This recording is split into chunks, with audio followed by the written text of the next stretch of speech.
The Senate Intel Committee just launched a new investigation into Steve Bannon's Russian ties. It's difficult not to engage in a massive amount of schadenfreude when considering the current situation that former White House chief strategist Steve Bannon now finds himself in. Exiled from the White House after the political blowback over President Trump's very fine people on both sides comment after the neo-Nazi riot in Charlottesville, Virginia last year, a line that was ascribed to his influence. The white nationalist supporter Bannon now finds himself with his influence diminished to the point where he can barely attract enough people to hear him speak to fill a rec room at a Holiday Inn Express. Today, it was revealed that Bannon may be facing much bigger problems than a failure to attract the same types of crowds that he once commanded. According to Reuters, the former Trump confidant is now the subject of a wide-ranging investigation by the Senate Intelligence Committee over his activities during the 2016 presidential campaign. Reuters says that it has been told by 3 sources with knowledge of the probe that committee wants to know exactly what Bannon has to say about his understanding of the contacts between the Kremlin and 2 Trump campaign advisors who have already admitted to meeting with Russian agents, Carter Page and George Papadopoulos.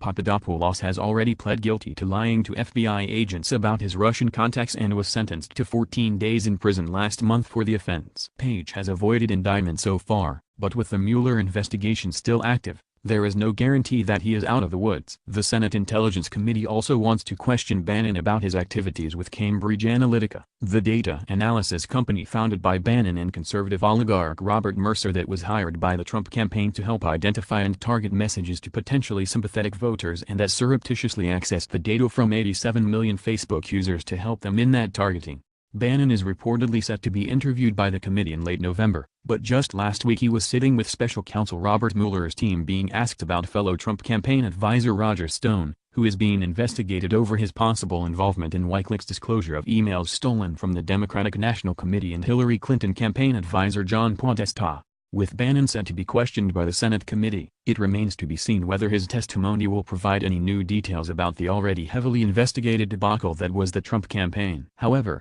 having thus far escaped indictment by the Mueller team, anything Bannon does say before the committee will surely be of interest to the many other players who are currently subjects in the Trump-Russia investigation. If nothing else, anything that drives up Bannon's legal costs will help slightly mollify the majority of people who find his nationalist agenda so horridly repugnant.